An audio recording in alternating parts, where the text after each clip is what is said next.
বিটিআৰৰ অন্তৰ্গত পৰ্বতঝোৰা মহকুমাৰ অন্তৰ্গত বিভিন্ন ঠাইত বিভিন্ন ৰাজনৈতিক দলে পৰিষদীয় নিৰ্বাচনৰ বাবে প্ৰচাৰ অভিযান তীব্ৰতৰ কৰাৰ সময়তে যোৱা নিশা অঞ্চলটোৰ দুলি গাঁৱত থকা বিজেপি দলৰ নিৰ্বাচনী কাৰ্যালয়টোত অগ্নি সংযোগ কৰা ঘটনাই অঞ্চলটোত তীব্ৰ চাঞ্চল্যৰ সৃষ্টি কৰিছে।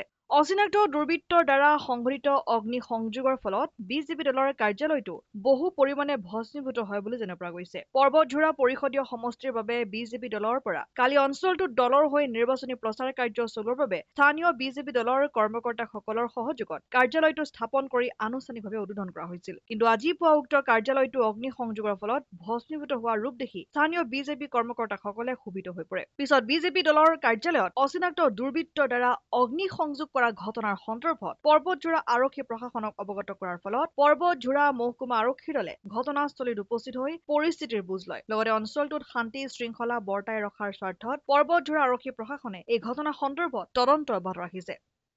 মই ভাৰতীয় জনতা পাৰ্টিৰ যুৱ মৰ্চাৰ ভাইচ প্ৰেছিডেণ্ট হয়। আজি এই দুলিগাঁও অঞ্চলত আগত কেতিয়াও যে এনেকুৱা ঘটনা হৈছিল এইটো হোৱা নাছিলে। হঠাৎ যোৱাকালি আমি বিজেপি ষ্টেয়াৰিং কমিটিৰ পৰা এইটো অফিচখন আমাৰ অপেনিং কৰি গৈছে। নীতু বাইদেউ আমাৰ ওমেন্সৰ প্ৰেছিডেণ্ট এইটো কৰি গৈছিলে ভালকৈ। তাৰপিছত আমি বহুত ফূৰ্তি আছিলে সিদিনাৰ পৰা যে আমাৰ অফিচ এটা হৈছে। এতিয়াতো বিজেপিৰ পুৰা ঢৌ চলি আছে আমাৰ পৰ্বতঝোৰা আৰু গোটাই BTCত। সেইকাৰণে মানুহ চাগে কিবা এটা চকু লাগিছে বোধহয়, বেলেগ বেলেগ কিবা দলো হ'ব পাৰে বা ব্যক্তি এটা কথা ব্যক্তি এটাতো হ'ব নোৱাৰে, যিহেতু এটা দলৰ কিবা আছে অফিচখনত। সেইটো কাৰণে কোনোবা জ্বলাই দিছে আৰু গোটাই চাওক, আপোনালোকে চাইছে, বিজুলটো লৈছে ভালকে, আমি জানো। এইটো আমি প্ৰশাসনক জনাইছে, প্ৰশাসন আহিছে চাইছে। তাৰপিছত প্ৰশাসন আমাক কিবা এটা কৈছে আৰু যে হ'ব, কিবা এটা সিদ্ধান্ত হ'ব, কিবা এটা মানে জাষ্টিচ পাব বুলি কৈছে।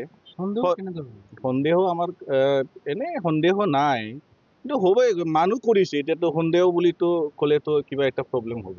আপোনালোকৰ ওপৰৰ পৰা কিবা নিৰ্দেশ আছে নেকি? নিৰ্দেশটো নাই, নিৰ্দেশ মানে নাই, কিন্তু এইটো আমি গৰিহণা দিওঁ যে ইলেকশ্যন এটা মানুহৰ ডেমক্ৰেচিৰ এটা মেলা হ'বৰ দায়িত্ব থাকে যে পাৰ্টিৰ কি কৰিব লাগে, ৰাইজক কি কৰিব লগা আছে, এইটো কৰি পেলাই আমি ইয়াৰ পৰা প্ৰতিনিধি পঠাই পিনি ভাল এটা হ'ব বুলি অনুভৱ কৰে। কিন্তু আজিকালি চাব, এইবিলাক হিংসা বস্তুটো আমি ভাল নাপাওঁ। বিজেপি দল হিচাপেতো আমি একদম বেয়া পাওঁ এইখন বস্তুটো।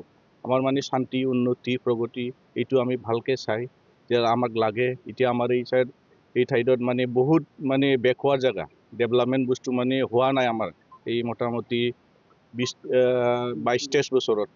এইটোৰ কাৰণে আমি এইবাৰ বিজেপিক, এই গোটাই আমাৰ এৰিয়াত মানুহ ভাবিছিলে যে বিজেপিক এইবাৰ ভোট দি পেলাই জয়যুক্ত কৰি পেলাই আমাৰ যিটো পাব লগা আছে চৰকাৰৰ পৰা উন্নতি, এইটো আমি কৰি ল'ম বুলি ভাবিছিলোঁ।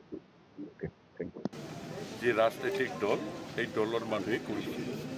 কাৰণ যোৱাকালি আমাৰ দুলি গাঁৱত আমাৰ কিছু বড়ো জনগোষ্ঠীৰ বুদ্ধিজীৱীসকল আছিল, শিক্ষিত আৰু গাঁওবুঢ়াসকল আৰু কিছু মানে সমাজৰ প্ৰভাৱশালী ব্যক্তিসকলক লৈ আমি এটা সভা অনুষ্ঠিত কৰিছিলোঁ। এই সভাটো ৰাজনৈতিক সভা নাছিল। আমাৰ মাননীয় অধ্যক্ষ শ্ৰদ্ধাৰ আমাৰ বিশ্বজিৎ দৈমাৰী ডাঙৰীয়াক আমি মাতিছিলোঁ যে আপুনি আহক, আমাৰ বুদ্ধিজীৱীসকলৰ লগত অলপ এটা মানে আলোচনা এটা কৰক যে পৰ্বতঝোৰাৰ ভৱিষ্যতৰ সম্পৰ্কে আপুনি অলপ আমাৰ ৰাজ্যৰ লগত মত বিনিময় কৰক। তেখেতে আহিছিল, আহি ইমান ধুনীয়াকৈ বড়ো জনগোষ্ঠীৰ যিমান আছে, পলাশবাৰী BCTCৰ অন্তৰ্গত আমাৰ 6টা বুথ আছে, এই 6টা বুথত বুদ্ধিজীৱীসকল আহি পেলাই তেখেতৰ লগত এটা কমিউনিটি হলত প্ৰায় 400জন বড়ো জনগোষ্ঠীৰ মাজত এটা মত বিনিময় অনুষ্ঠান হৈছিল। সেই অনুষ্ঠানত ধুনীয়াকৈ আমাৰ স্পীকাৰ অধ্যক্ষ মহোদয় আমাৰ বিশ্বজিৎ দৈমাৰী ছাৰে খুব ভালকৈ আলোচনা কৰি ৰাজনৈতিক বক্তব্য কৰা নাই যে বৰ্তমান পৰিস্থিতিটো চাওক, কি কৰিলে পৰ্বতঝোৰাৰ ভৱিষ্যত হয়, কি কৰিলে পৰ্বতঝোৰাটো ডেভেলপমেণ্ট কৰিব পাৰি। আজি পৰ্বতঝোৰা চাব ডিভিজন স্থাপন হোৱা, সৃষ্টি হোৱা 30 বছৰ হ'ল।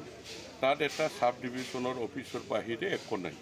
এই বিষয়তে বিভিন্ন পৰ্যায়ত আলোচনা এটা হৈছিল আৰু ৰাইজে খুব ভাল তাত অংশগ্ৰহণ কৰিছিল আৰু খুব ভালদৰে হৈছিল।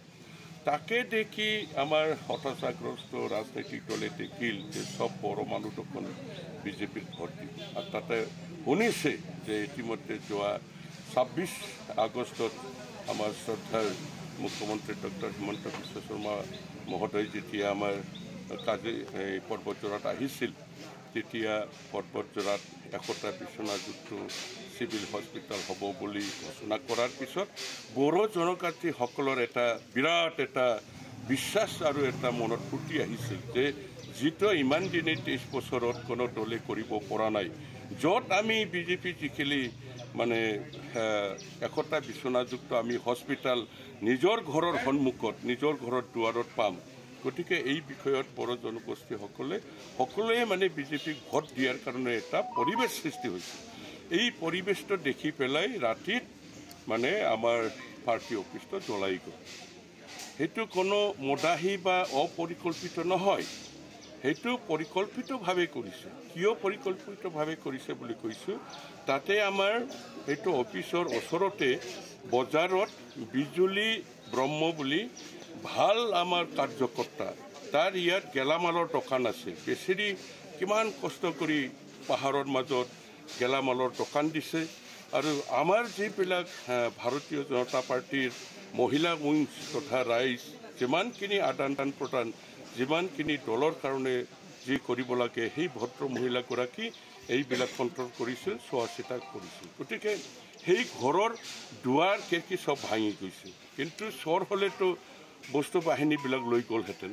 এটা বস্তু লৈ যোৱা নাই, কিন্তু খিৰিকী দৰ্জা এইবিলাক ভাঙি গুচি গ'ল। গতিকে এইটো পৰিকল্পিতভাৱে এটা ৰাজনৈতিক দলৰ পৰা এই মানে জঘন্য ঘটনাটো ঘটিছে। ইতিমধ্যে আমি কি কৰিছোঁ। পৰ্বতঝোৰাৰ পৰা কৰুণা অধিকাৰী ৰিপৰ্ট, অসম আদিত্য।